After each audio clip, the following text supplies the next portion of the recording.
Although the lessons of the Sims class had yet to be fully appreciated, as they were honestly still under construction, a number of factors would combine to ensure that their immediate successors would not be quite as badly affected by the overweight and unstable experiences that the early Sims class did.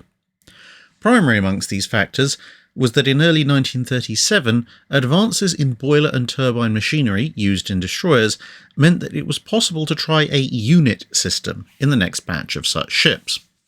Already in use in various larger ships, the unit system was designed to address a major weakness in what was theoretically the most efficient machinery layout, that of grouping all of your boilers together and then having them all power the turbines, which would be grouped all together as well, just a bit further aft.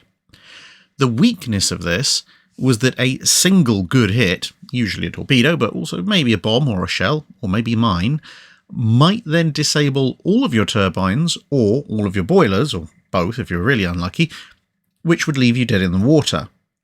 The unit system spread separate boiler and turbine rooms out and tried to alternate them as best as could be done. This meant that a single hit might knock out some of the propulsion and some of the power generation, but not all of it. Previously, in the US Navy, the machinery had been just a little bit too large to fit this layout, which was slightly less efficient with its use of space, into the hull of a treaty-compliant destroyer at the power outputs that US needed to achieve the speeds that they wanted.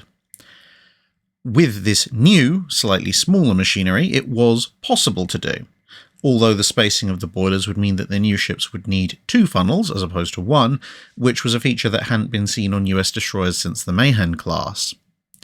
Accepting that this would make the total machinery-related weight a little bit higher due to the slightly less efficient layout, the US Navy also accepted that the overall displacement would have to therefore rise somewhat. The ongoing collapse of the treaty system also meant the Navy was now a bit more concerned with economics and getting ships that worked when it came to what displacement they were going to be, as opposed to some fixed rigid number. Thus, along with a somewhat stronger hull, which also helped with stability as the weight of the hull is lower in the ship, the overall displacement of the new class, as designed, would rise to 1,620 tons standard. This would be driven along to the usual target speed of US destroyers for the time of about 37 knots or just over, by 50,000 shaft horsepower, which drove a pair of screws.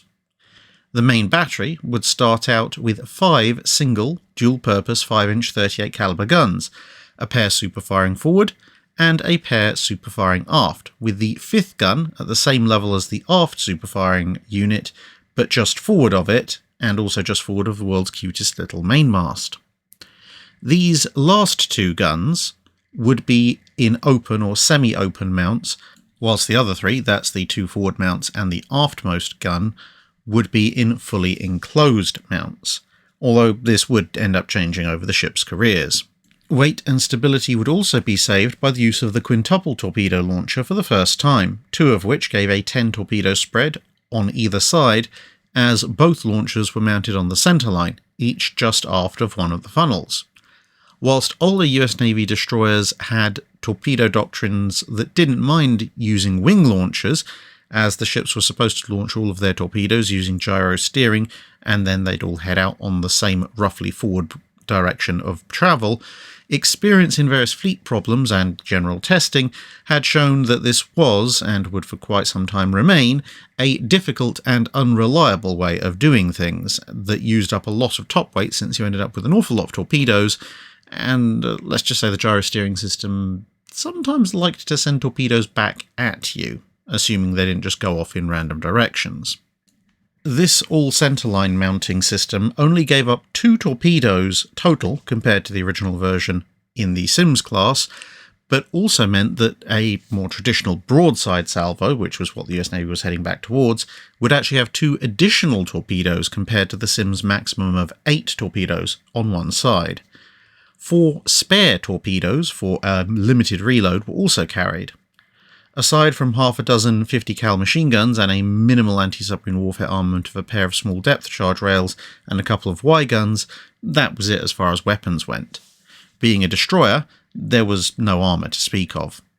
The class would be named the Benson class, named after the lead ship, which itself was named for Admiral Benson, the first Chief of Naval Operations, who had also recently died. At the same time, another class of virtually identical ships, the Gleaves class, was under construction, with the main differences being various details in the machinery and the shape of the funnels, but that's a story for another time. The ships were built starting in May 1938 and would be constructed through to mid-1942, taking an average of 2 years to get to commissioning in the pre-war period, which managed to drop to an average of just over a year during wartime. Due to the outbreak of World War II, 30 ships in total would be built, but as they were constructed, the increasing focus on anti-aircraft and anti-submarine warfare was already taking hold.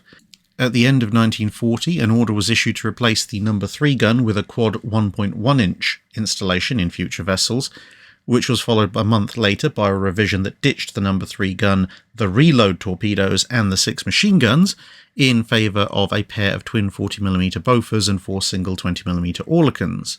Further, more depth charges and depth charge launchers were added.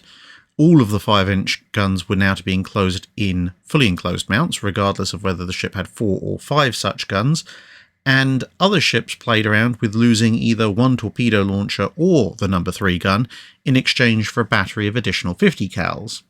As a result of these many experimental and sometimes contradictory orders, it can sometimes be difficult to work out exactly which ship is which, as their visual armament changed several times each. Eventually, a new standard would emerge with both the No. 3 gun and one of the torpedo launchers removed in favour of massively upscaled depth charge capacity, plus additional depth charge launchers, as well as the additional light and medium anti-aircraft batteries of Bofors and Oerlikons. At one point, a scheme was proposed that would also drop the No. 4 gun to further upscale these other weapons, but that didn't end up going anywhere. The class was heavily used in World War II. The original USS Laffey and her sister Barton were both lost fighting the Japanese during the night action against Hiei Kirishima and friends, whilst Lansdale was lost in the Mediterranean in 1944.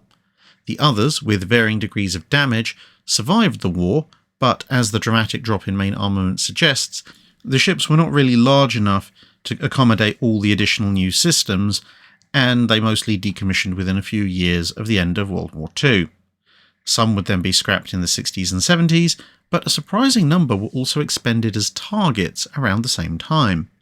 3 ships would be sold in the 1950s to foreign navies, Benson and Hilary P. Jones becoming the Loyang and Hanyang, and they served in the Taiwanese Navy until the mid-1970s, whilst the Woodworth went to Italy and became the Artiglieri until she was scrapped also in the early 1970s. That's it for this video. Thanks for watching. If you have a comment or suggestion for a ship to review, let us know in the comments below. Don't forget to comment on the pinned post for dry dock questions.